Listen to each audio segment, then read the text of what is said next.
To masu kallon mu barkanmu da wannan lokaci, sannan mu da sake saduwa da ku a cikin sabon shirinmu na hantsi leƙa gidan kowa. Shiri ne na haɗin gwiwa a tsakanin gidan talabijin na Almizan TV Hausa da kuma Alwilaya TV Hausa. A wannan makon ma Aliyu Sale ne zai jagoranci wannan shirin. Ku biyo mu don ganin irin abubuwan da muke tafa da shi a wannan makon.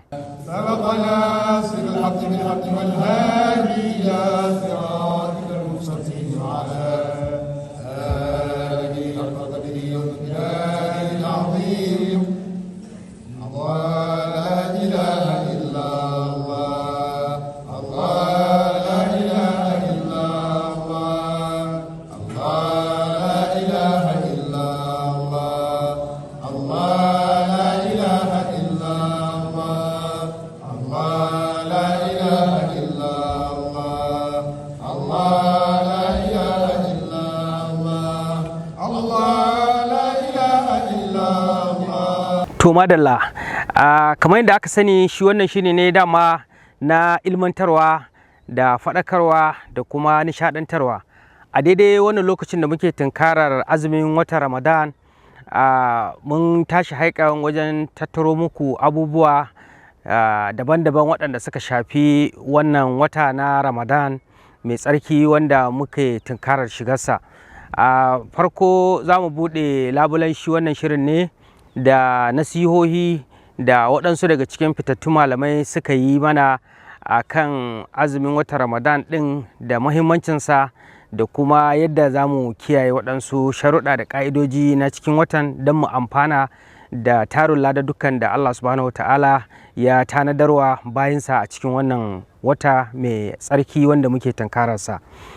Za mu fara ne da Sheikh Muktar Wali daga Fatiskum, wanda wakilinmu Ibrahim El Tafsir ya tattauna da shi a kan wannan maudu'in da za mu yi magana a yanzu.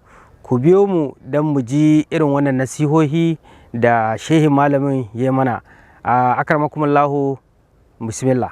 Sunana Muhammad Muktar bin Sheikh Muhammad Kabir bin Sheikh Adam Addamagarawi Azare, kuma wanda nake wakilta ko na ce shugaba na makarantun islamiyoyi na jihar Yobe, kuma darakta na wato kungiya ta Amada, wanda yake ne national director na ta bangaren isap, kuma head of da'awa a Hizba wanda gwamna kwanan nan ya kafa ta, wanda aka fi sani da Waliyullah.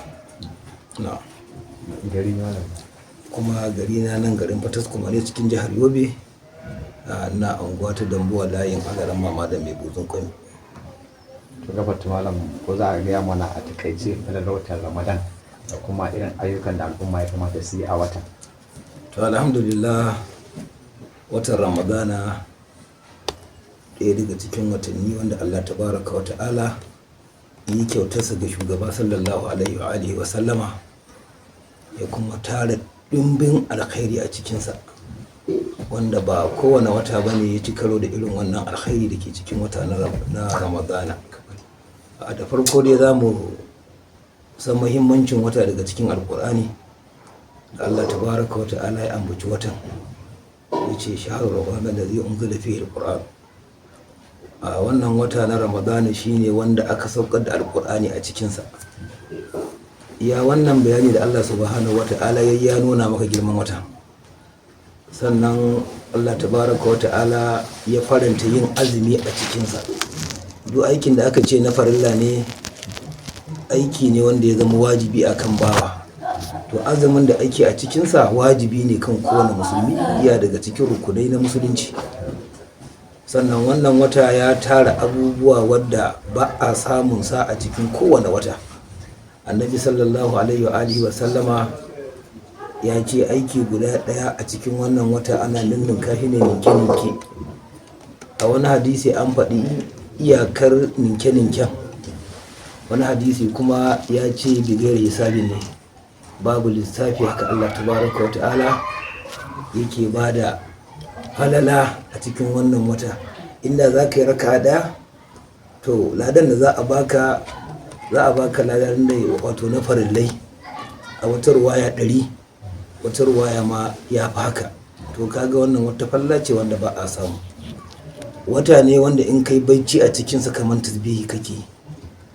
Wata ne wanda karatun alkur'ani cikinsa ninke-ninken lada ne, ba kamar sauran watanni ba ne. Wata ne da Allah tabaraka wa ta'ala ya ce duk mutumin da ya ciyar da mutum a cikin wannan wata za a ba shi ladan mai azumin shi ma. Saboda haka falaloli cikin wannan wata yawansu ba za su kirgu ba. Sannan annabi sallallahu ta'ala alaihi wa sallama ya tabbatar cikin hadisai ingantattu, wanda kowace makaranta akwai wannan hadisi din, cewa kowace rana Allah tabaraka wa ta'ala yana ɗiyauta musulmi 600,000 a kowace rana. Kuma ranar da watan ya ƙare, a daren Allah tabaraka wa ta'ala zai ɗiyauta adadin abin da aka ɗiyaita na baya. Saboda aka kaga falalarsa tana da yawan gaske. Wannan kaɗan kenan daga cikin falala na shi wannan wata da Allah tabaraka wa ta'ala yake banta a cikin watan. Na'am. Gabata malam, ko za a gaya mana falalar cin dibino? To dibino, buɗe baki da ake da dibino. Buɗe baki da ake yi da dibino sunna ce ta sallallahu alaihi wa sallama, ya karantar da sahabbansa, kuma hadisin ya zaga dukkan makarantu. In na ce makarantu, ya zaga makarantun shi'a da sunna, cewa wanda ya buɗe baki da dibino to Allah tabaraka wa ta'ala zai ba shi lada. Kuma akwai hadisin da umarnin yayi, in za ku yi buɗe baki ku fara da dibino, in ba ku samu ba ku yi koda da ruwa ne, domin ruwa cikinsa akwai albarka. A masana halittar ɗan adam, masana ciwuka da magani, sai suka gano cewa shi dibino iya ɗauke da waɗansu sinadarai da suke ƙarfafa jikin ɗan adam lokacin da ya ji yunwa in ya ci shi. Har ma suka ce hikima kenan da Allah tabaraka wa ta'ala ya umarci sayyida Maryam alaihi salamu lokacin da ta haifi annabi Isa alaihi salam, abinda Allah tabaraka wa ta'ala ya fara umartanta da shi shine ta ci wannan dibino kuma ɗanye. Saboda haka dibino yana da falala mai yawa. Shugaba sallallahu alaihi wa sallama ya karantar da al'ummarsa lallai a ci wannan dibino. Saboda haka dibino iya da wannan. Sannan a cikin abubuwa da wannan wata ya kunsa, kamar yadda na gaya mana, ayyuka wanda ya kamata mu himmatu a kansu suna da yawan gaske. Amma duka ittifaqin din malamai suka ce babu kaman karanta alqur'ani da zikiri da yau annabi salati. Ba abin da zaka mora cikin wannan wata kamar sa. Sannan a cikin wannan wata zaka ga duk musulmin da bai da himma ma ya ƙara himma cikin wata din.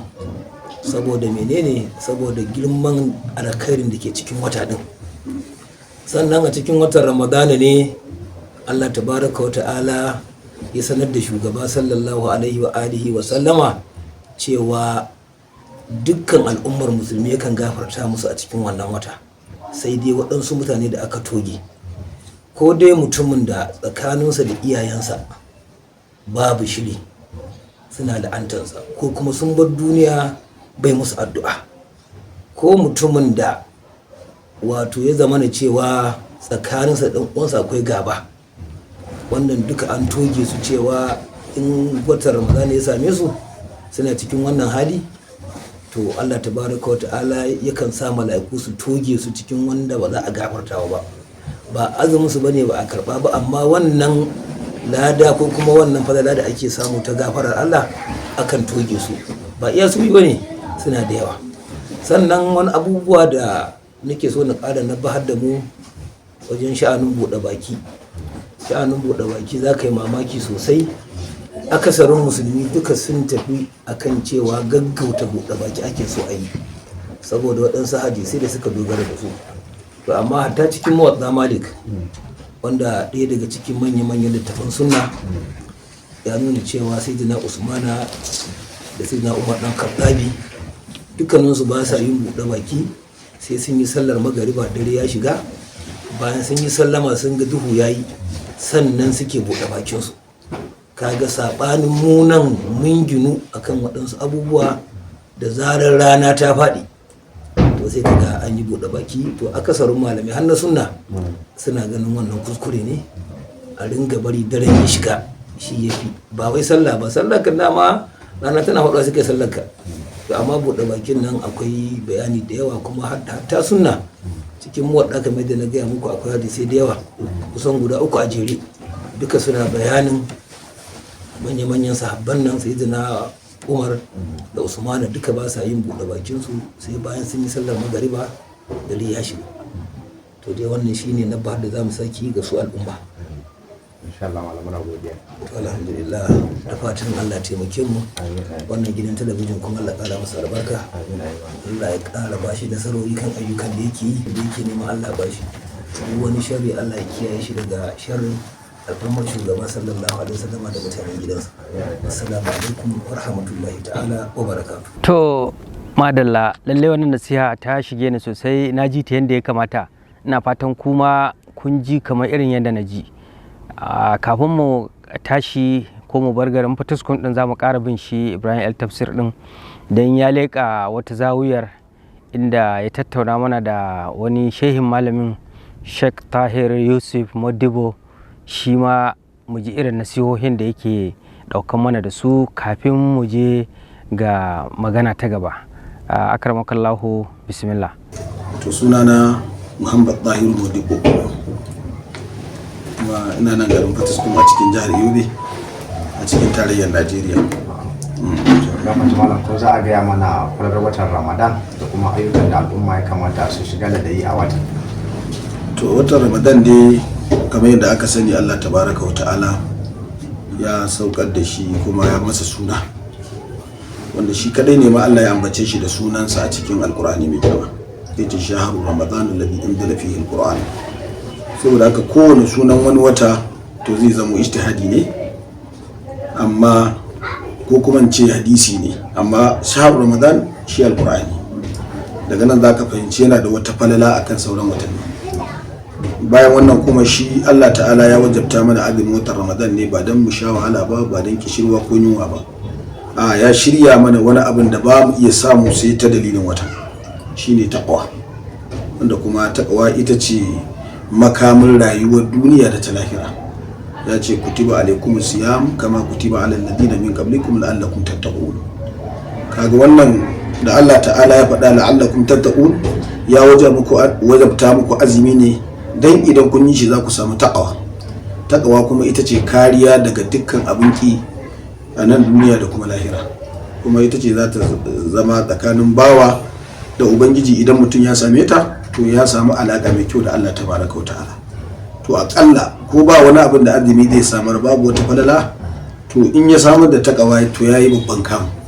Saboda haka kaga alqur'ani kenan ya gaya mana wata daga cikin falala. Kuma hadisin manzo Allah sallallahu alaihi wa sallama yana faɗa, yana cewa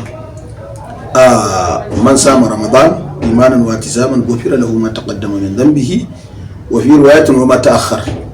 Wanda yayi azumin watan Ramadan yana mai imani da Allah da kuma neman lada, to an gafarta masa duk abin da ya dauka na zunubansa na baya da kuma zunubansa na gaba, kamar yadda wata riwaya ta tabbatar. Ko kuma a ce Ramadanun ila Ramadan kafaratun lima bainahuma, wanda ya azumci wannan Ramadan kuma ya samu ya azumci wani na gaba, to abin da ke tsakani din nan Ramadan zai zama masa kafara tsakanin wannan wata da wannan wata. Kuma rayuwa kaga aka ce a shekara ka samu abin da zai maka kafara, babban al'amari. To abu na gaba kuma cikin hadisai, a cikin hadisi kudusi annabi sallallahu alaihi wasallam ya ce Allah tabaraka wa ta'ala yana cewa kullu amali ibn adam lahu, duk aikin da dan adam da zai nasa ne, illa sau, banda azumi, fa innahu li, Allah ya ce azumi na wani, wa ana aqdi bi, wa ana ni dinnan ni ne zan yi sakamako da shi, ajizi bihi, wato Allah kadai shi ya san me zai bawa wanda yi azumin watan Ramadan idan aka dunkule magana, banda kuma falaloli can da annabi ya ta faɗa wanda ya azumi yana da kaza, wanda ya azumi yana da kaza, to Allah ya ce wa ana ajazi bihi, ni ne kadai na san abin da zan yi wa mai azumi. Kaga wannan ya isa malala. Insha Allah. To ga malam cin dibino a lokacin buɗe baki a watan Ramadan. To cin dibino a lokacin buɗe baki a cikin watan Ramadan yana daga cikin sunnoni na manzon Allah sallallahu alaihi wa sallama, wanda shi kansa yana aikatawa, sannan kuma ya umarci al'umma su aikata. Akwai hadisin da ya zo daga Imamu Abu Dawud da kuma al-Imamu Tirmidhi da kuma Imamu Ahmad bin Hanbal a cikin Musnad, duka an rawaito na hadisin daga Anas bin Malik, yana cewa kana Rasulullahi sallallahu alaihi wa sallama yubdiru qabla an yusalliya ala rudabatin. Manzo Allah sallallahu alaihi wa sallama ya kasance yana yin buɗe baki ala rudabatin, akan danyen dabino. To kaga dabinon ma kala biyu ne, akwai busasshe akwai danye. To manzon Allah yana yin buɗe baki ne da danyen dabino. Fa in lam takun, idan a zamanin da ake buɗe bakin babu danyen dabino, shine fa in lam takun rudabun, idan babu wasu danyen dabino da zai amfani da su, a batu mai ratu sai ya amfani da dabino busasshe. Yawwa, fa in lam takun, idan babu dabino busasshe, to manzo Allah yana yin mai hasawatin mai mai, sai sha ruwa kuma tsantsa wanda ba hada shi da komai ba, kaman yana tsotsa kaman guda uku, ya danyi daya ya biyu ya uku, to sai dakatar ana. Kuma dabinan ma danyen dabinan yana cin sa guda uku, ko kuma ma busasshen ne yana cin guda uku. Kaga shi da kansa yana yin wannan. Kuma cikin ruwayar Salmanu, wanda shi ma al-Imamu Tirmidhi da Abi Dawud da Imamu Ahmad suka haɗu a kai, yana cewa Annabi sallallahu alaihi wa sallama ya ce fa iza dara ahadukum falyubdir ala tamrin, idan ɗayan ku zai buɗe baki ya amfani ya buɗe bakin nan akan dabino. Fa in lam yajid, in bai samu dabino ba, falyubdir ala ma'in, to ya amfani da ruwa. Fa innahu tahurun, shi ruwa abu ne mai tsarki. To kaga wannan ai annabi yayi umarni. Idan kana neman falala kawai ka bi umarnin annabi, ba abin da yafi wannan falala. In kana neman tsautsayi ko hadari ka kauce manzon Allah, shine hadari. Saboda haka idan annabi ya ce mai amfani da dabino, kuma musamman danyen dabino da shi ma da shi yake amfani, to ko ya ce da wani amfani na abin da ya shafi lafiya ko da lada ko babu lada, bin umarnin manzon Allah kaga babu da ya kashi lada. Saba umarnin manzon Allah kuma babu da ya kashi muni. Saboda haka falala ta ɗaya kenan. Kuma akwai abin da za a hango, menene abin da yake cikin dabino wanda manzo Allah ya ce a amfani da shi. Idan ka lura da ayoyin alkur'ani kamar sun mana ishara zuwa ga haka, shi dabinon da Allah ya ambace shi guri kuma yana daga cikin ni'imomin da ya faɗa wa al'umma cewa ya yi musu. Idan ba masu ilimi na sayin suka yi wani bayani ba, mu alkur'ani ya mana wani bayani a kunshe wanda masu hankali suka gane wannan, kamar maganar abin da ya shafi na Maryam alayhi salam, lokacin da ta samu juna ba zato ba tsammani, sai Allah ya ce ba ja ahal makhabu ila jiz'in nakla, sai naƙuda ta ja ta kai ta karkashin kututturen dabino. Kututturen dabino shine jiz'in nakla, kututturen dabino wanda babu ganye jiki balantana kuma yaya. Kala sai ta ce ya laita ne mitu qabla hada, ina ma na mutu kafin yanzu, wa kuntu nasiyan mansiya, ina ma na zama mantacciya wanda aka mance da ni. Saboda a ce ciki dai a jikin budurwa ba ta da aure, kaga ya tashin hankali ne ga mace mai kunya. Ai ko mara kunya tana jin tsoron ciki, balantana kun mace wadda ta zama siddiqa kamar Maryam alaiha salam. To Allah madaukakin sarki sai mana ishara me ya faru da ita. Ta zo na kurkurin kutuddaran da biyu, fanada ha min tatiha, Allah ya kira ta yana ce da ita, wasu malamai suka ce Isa din da ta haifa ne.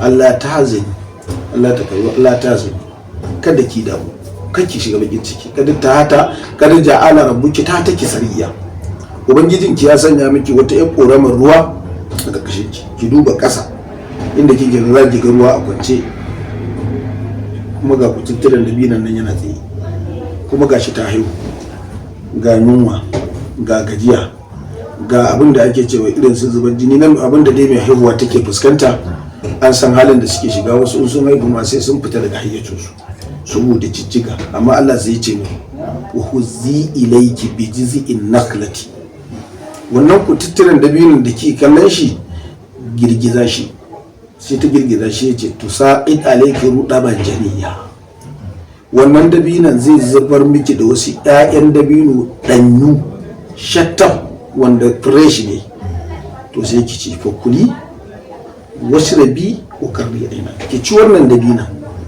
washrabi ki sha ruwa wanda ya fito a karkashin ki dinnan, yawwa wa karri aina, kuma ki ji daɗi a ranki. Saboda haka yanzu da za ka ɗauki wannan nassi na alkur'ani, to wace hikima take cikin ɗanyen dabinan nan? Menene mai haihuwa take rasawa na ƙwarin jiki da abin da take bukata na protein nan take, da abin da take bukata na carbohydrate nan take, da abin da take bukata na jini nan take, da duk abin da take bukata na vitamins kala-kala nan take. To dukkan su ubangiji sai nuna mana cewa a cikin dabinan nan complete akwai. Mai azumi zai yi azumi tun daga farkon wuni har ƙarshen sa, ya ji ya gaji ya sha aiki ya sha rana, da zai samu ɗanyen dabinan nan da annabi yake cewa mu yi amfani da shi, kuma shi ma yake amfani da shi, mu sa a bakinmu, sannan mu samu ruwa tsantsa mu sha, to abin da zai biyo ba shi ne ƙarri aina. shi sa ana Allah ce fa kuli ma'ana minar ruda, ki ci wannan ɗanyen dabinan, wa shirabi min al'ain, ki sha wannan ruwan, wa ƙarri aina, za ki ji daɗi a ranki. kuma tana cin dabinan nan, tana shan ruwan nan, duk karsashinta ya dawo, kwanciyar hankali ta dawo mata. Kuma Allah sai ya ce kamar ta tambaya to ya zan yi da jarina, ce fa in ma tarayinna min al-bashari ahadan fa quli inni nazartu lirrahmani sawman falan ukallima al-yawma insiya. To ta samu wani ƙwarin gwiwa kuma idan mutum ya yi amfani da wannan a kwatanta a kai, kuma ka kwatanta da yaƙini, domin ko da azumin idan ka yi shi ba yaƙini ai babu lada, ya ce imanin wata saba. To wannan kuma annabi ne ya koya mana a mataki na kiwon lafiya kuma ibada. Saboda haka ko anan ka tsaya ka samu falala akan cin dabinan nan da manzo Allah ya ci. Idan an samu danye yafi, in kuma ba a samu danye ba to busasshe ma zai yi abin da ake bukata. Kuma idan wannan ma kamar yadda kana Najeriya zaka iya rasa wannan ma, ka rasa danyen dabino, ka rasa busasshen dabino, sai dai in ka ci sa'a ka samu baƙin ruwa ka sha. To annabi sai ya ce wanda yake da danyen dabino a ƙasarsa ko a inda yake ko a zamanin da yake, to ga abin da zai amfani da shi. Wanda kuma bai samu wannan bai samu busasshe, to ya amfani da shi. Wanda kuma bai samu busasshe ba, sai aka jawo mu zuwa ga ruwa. Shi ma ruwan Allah ya ce wa ja'alna minal ma'i min kulli shay'in hayy, mun sanya rayuwa a cikin ruwa. In dai abin da dabino zai yi, danyen dabino zai yi, busasshe zai yi, to kaga danye zai yi, in zai yi 100%, to shi busasshe zai 75%, shi kuma ruwa tsantsa zai 50%. Shi sa annabi ya haɗe su duka a guri guda. Insha Allah. To masha Allah, Allah subhanahu wataala ya amfanar da mu daga irin nasihohin da waɗannan shehunan malamai suka yi mana. Ku biyo mu a shirinmu na gaba, za ku ji mu da waɗansu malaman a wani wurin kuma da kuma irin nasu bayanan da za su yi mana akan wannan wata na Ramadan wanda muke tunkararsa. Yanzu za mu yi gaba kuma, kafin mu je ga magana ta gaba wacce za mu zo muku da ita, to bari mu je mu dan sarara mu dan sharuwa, sai kuma mu dawo mu ci gaba insha Allah. Bismillah.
تعالى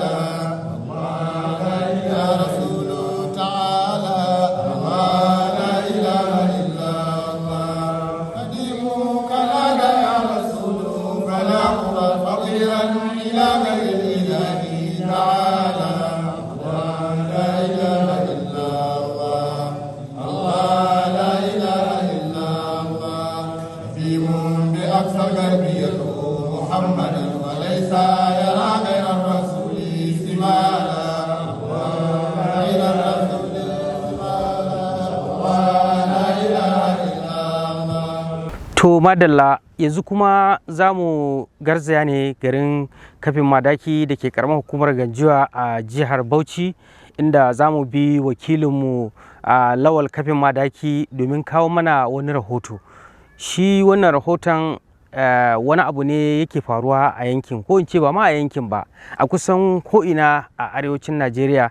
Abun nan da yake faruwa yana damun mutane, yana ci musu tuwo a ƙwarya, musamman iyaye da kuma shugabannin ƙasa da sauransu. Wannan abu da ake kira DJ ko kuma kwanci salasar mashin, ana waɗansu abubuwa, matasa suna yin waɗansu abubuwa da ba su dace ba, wanda suka saba da al'adu da kuma addininmu.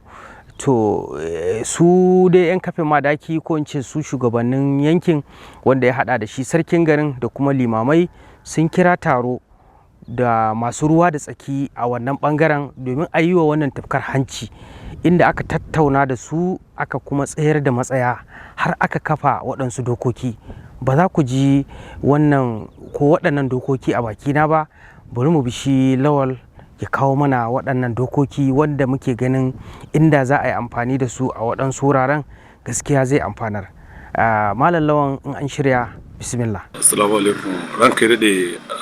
Matsayinka na mai gunduman wannan gari na kafin madaki, to kwatsam cikin wannan kwanaki sai muka ji ka gabatar da taro jiya da masu littafai da shirin ƙungiyoyi da malamai, cewa an fito da tsare-tsare domin samar da tarbiyya a wannan gari da ke ƙarshen masarautanka. Shin da mu so kai dan mani ƙarin bayani dangane da wannan abin da sauka jawo na biyu ka? A'udhu billahi minash shaitanir rajim. Bismillahir rahmanir rahim.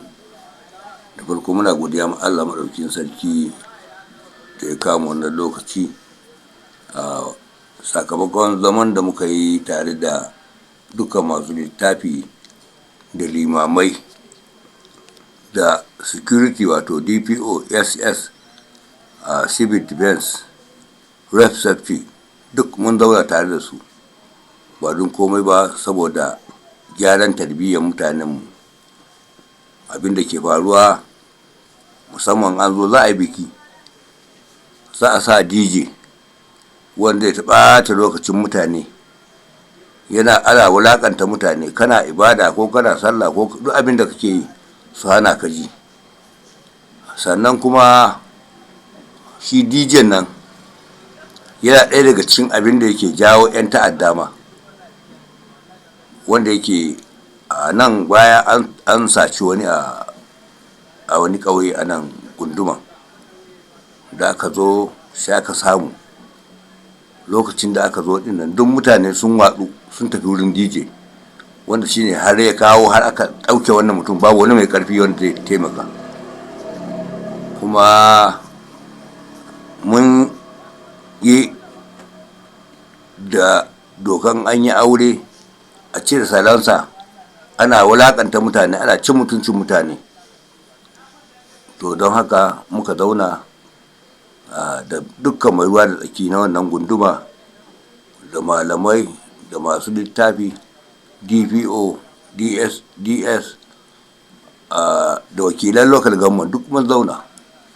Kuma wannan doka namu za mu mika ta har ga alkalai don su taimaka mana. Kuma a cikin dokanmu da muka yi, yaranmu sun ɗauko wani al'ada na gashi wanda yake mu ba mu san shi ba, ka ga tattafi gashi da ka gan shi ba ka ga ɗan ta'adda. To gaskiya ba za mu yarda da wannan ba, shi ma muna neman hukuma ta taimaka mana domin mu kawar da irin wannan al'ada. To ka ji dalilin taron mu kenan. To madalla, da wannan rahoto da Lawal kafin madaki ya kawo mana akan waɗannan dokoki waɗanda muke ganin da za a ɗabbaka su a sauran garuruwa, da za su amfanar kuma za su taimaka wajen gyaran tarbiyya a tsakanin matasanmu da maza da mata da suke a waɗannan garuruwan, za mu naɗe tabarmar wannan shirin a wannan makon. A madadin duk waɗanda suka taimaka wajen ganin wannan shirin ya zo muku kamar yadda kuka gan shi a akwatunan talabijin da kuma wayoyinku, ni Aliyu Sale ke cewa ku biyo mu a wani makon don ganin abin da muke tafa da shi. Assalamu alaikum.